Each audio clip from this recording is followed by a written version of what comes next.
টেলিভিশনের যে খবর সেখানে এক ধরনের বাস্তবতা এবং যেই প্রিন্ট মিডিয়াতে কিন্তু একটা বাস্তবতাটা ভিন্ন এবং আমরা দেখি যে অনেক বেশি ডিটেইলড এই পত্রিকাগুলোতে থাকে, যদিও আমরা শিরোনাম নিয়ে কথা বলবো। আজকে আমরা প্রথম আলো সর্বাধিক পঠিত যেটি বাংলাদেশে, সেই পত্রিকাতে আমরা দেখছি যে লিড নিউজটা করা হয়েছে দুটি প্রায় সমান গুরুত্ব দিয়েই করা হয়েছে। এখানে প্রধান খবরটি আছে যমজ সন্তান কোলে মা বাবা, একটি মৃত অন্যটি অসুস্থ। হাম ও হামের উপসর্গে আরও ৮ শিশুর মৃত্যু। আমরা বেশ কিছুদিন ধরে কিন্তু দেখছি এবং এটি নিয়ে আমরা আমাদের গুড মর্নিং বাংলাদেশেও তামান্না আপনার নিশ্চয়ই মনে আছে যে বিগত প্রায় ১ মাসের বেশি সময় ধরে এটি নিয়ে কথা বলছি যে হাম নিয়ে আমাদের যেই পরিস্থিতি তৈরি হয়েছে এটির আসলে শেষটা কোথায়, মৃত্যুর মিছিলটা কবে থামবে।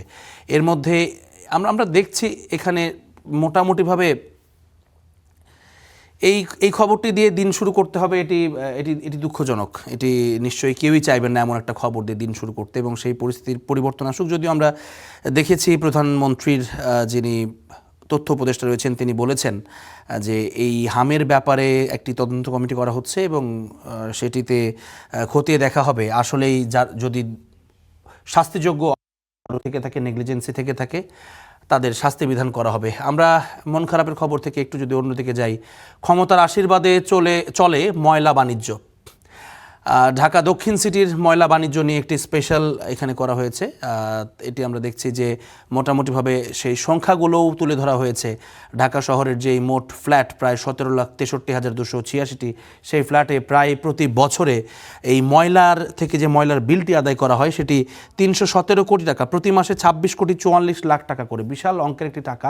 এবং এই ময়লার যে বাণিজ্যের কথা যেটি বলা হচ্ছে, এটি দখল করছেন যারা এই মুহূর্তে যারা সরকার দলীয় রয়েছেন, বিএনপি এবং এর অঙ্গ সহযোগী সংগঠনের নেতাকর্মী, তারা এটি নিয়ন্ত্রণ করছে।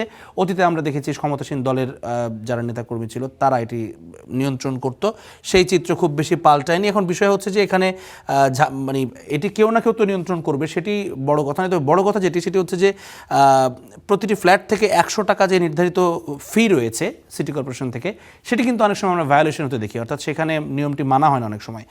এবং সেখানে ১০০-র জায়গায় কোথাও ১০০ নেওয়া হয়, তবে বেশিরভাগ জায়গায় ১৫০, কোথাও ২০০, এমনকি ২৫০ টাকা পর্যন্ত বিভিন্ন এলাকায় কিন্তু এটা নেওয়া হয়ে থাকে। তো সেই জায়গাতে নজর দেওয়ার একটা বড় জায়গা রয়েছে। এছাড়া আমরা দেখছি যে পাহাড়ে সংরক্ষিত বন উজাড় অথচ সজীব মৌজাবন। এটি একটি ইন্টারেস্টিং ব্যাপার যে যেই জায়গাটা আসলে সংরক্ষিত করা হয়েছে সেখানে বন উজাড় করা হয়েছে, কিন্তু যেটি সংরক্ষিত নয় সেই জায়গাতে সবুজায়ন রয়েছে। তো মোটামুটিভাবে এই তিনটি বড় খবর প্রথম পাতায় স্থান পেয়েছে আজকে প্রথম আলোর। আমরা যদি পরবর্তী পত্রিকার দিকে যাই, আমার দেশে যেটি করা হয়েছে পদ্মা ব্যারেজের স্বপ্ন পূরণ হচ্ছে, এটি নিয়েই মোটামুটি বিশাল বড় একটি প্রতিবেদন তারা করেছে এবং একেবারে প্রোস অ্যান্ড কনস বিস্তারিত তুলে ধরা হয়েছে। এখানে কত প্রকল্পটি কীভাবে সাজানো হয়েছে, এর উপকারগুলো কি আসতে যাচ্ছে, প্রভাবগুলো কীভাবে পড়বে ইতিবাচক অর্থনীতিতে, সেই পুরো বিষয়টা এখানে কিন্তু একটা বিস্তারিত ওভারভিউ সেখানে আমরা দেখছি এই প্রতিবেদনে। এবং আমরা দেখছি যে তাদের পাশাপাশি যে হামে শিশুদের মৃত্যু বাড়ছে ৬ কারণে, এটি একটু ইনডেপথ যাওয়ার একটা চেষ্টা রয়েছে আমার দেশের এই রিপোর্টটাতে। এবং এখানে মোটামুটি স্বাস্থ্যের যে জারি করা অবস্থা, মানে জরুরি অবস্থা ঘোষণা দাবি করছে বিশেষজ্ঞরা, সেই বিষয় নিয়েও এক ধরনের কথা বলা হচ্ছে এই রিপোর্টে আছে। এবং মোটামুটিভাবে তারা একটু বিশ্লেষণ করার চেষ্টা করেছে যে হামে মারা যাচ্ছে ঠিক আছে, কিন্তু কি কারণগুলো এখানে কাজ করছে মৃত্যু বৃদ্ধির কারণে। কেননা টিকা কার্যক্রম শুরু হয়েছে বেশ কিছুদিন হয়ে গেল, মোটামুটি ৩ সপ্তাহের মধ্যে এই টিকার অ্যান্টিবডি তৈরি হয়ে যাওয়ার কথা এবং নিয়ন্ত্রণে আসার কথা পরিস্থিতি। সেখানে আমরা দেখছি প্রতিদিনই কিন্তু উপসর্গ নিয়ে হাম এবং হামের উপসর্গ নিয়ে মারা যাচ্ছে। এবং আরও বেশ কিছু কনসার্নের বিষয় একটু যদি জানিয়ে রাখি, দর্শকরা যেহেতু শুনছেন এই বিষয়টি, যে এই হামের যারা চিকিৎসক রয়েছেন, হামের চিকিৎসা সেবা দিচ্ছেন, তাদের একটা বড় অভিযোগ রয়েছে। সেটি হচ্ছে যে হাসপাতালে আসবার পরে অনেকেই সেই হাসপাতালে মানে অন্য রোগ নিয়ে হয়তো এসে ভর্তি হয়েছেন, তারা সেই ভর্তি শিশুকে নিয়ে দেখা গেল সরকারি হাসপাতালে যেটি হয় যে নজরদারির এক ধরনের অভাব রয়েছে, তো সেখানে অভিভাবকরা বাচ্চাকে নিয়ে আবারও দেখা যাচ্ছে বাসস্থানে ফিরছেন, আবার সেখান থেকে আসছেন। এই ধরনের বিষয়গুলোর কারণে এই হাসপাতাল থেকে তারা কিন্তু এই ভাইরাসটির মানে সংক্রমিত হয়ে বাড়িতে যাচ্ছেন, এবং অন্য যে শিশুরা আছে, আশপাশে শিশু যারা আছে, তারাও কিন্তু এটার মানে এর ভিতরে চলে আসছেন, এবং এ কারণে রোগটি দ্রুত ছড়াচ্ছে। এই ধরনের একটা কথাও আমরা কিন্তু চিকিৎসকদের কাছ থেকে শুনেছি, অভিযোগ। তো সেই জায়গাতে অভিভাবক পর্যায়ে এবং সার্বিকভাবে এক ধরনের সচেতনতার তাগিদ তারা কিন্তু দিয়েছেন। সেই বিষয়টি নিশ্চয়ই আমাদের দর্শক যারা আছেন তারাও আশপাশের মানুষকে সহ নিজেরাও সচেতন হব। এরপর আমরা দেখছি যে চট্টগ্রামে জমির বিরোধে শিক্ষককে পিটিয়ে হত্যা, এই হত্যাকাণ্ডের কথাটি এখানে এসেছে প্রথম পাতায়। এছাড়া আনন্দবাজারের একটি প্রতিবেদন, বাংলাদেশের তিস্তা প্রকল্পে চীন সম্পৃক্ততায় দুশ্চিন্তায় ভারত, এটি ডেস্ক রিপোর্ট হিসেবে তারা এখানে দিয়েছে অন্য একটি পত্রিকার। এবং ঈদের ট্রেন যাত্রা অত্যন্ত গুরুত্বপূর্ণ এবং আগ্রহের জায়গায় রয়েছে, কেননা আর কয়েকটা দিন পরেই কিন্তু ঈদ যাত্রা শুরু হয়ে যাবে। ঈদুল আজহায় সেই ট্রেনের ক্ষেত্রে 15,000 টিকিট কাটতে আধা ঘন্টায় 60 লাখ হিট, অর্থাৎ অনলাইনে প্রবেশের চেষ্টা করেছেন বা ঢুকবার চেষ্টা করেছেন 60 লাখ বার এটি চেষ্টা হয়েছে, এর মধ্যে মাত্র 15,000 টিকিট। তার মানে বোঝাই যাচ্ছে যে কী পরিমাণ হাই ডিমান্ডে থাকে ট্রেনের টিকিট। এছাড়া আমরা দেখছি নিয়োগ পেলেন 27তম বিসিএসের আরও 96 বঞ্চিত প্রার্থী। বিভিন্ন রাজনৈতিক কারণে যারা বঞ্চিত ছিলেন 27 বিসিএসের, তারা আরও প্রায় 96 জন প্রার্থী যোগদান করেছেন, সেই খবরটি এসেছে।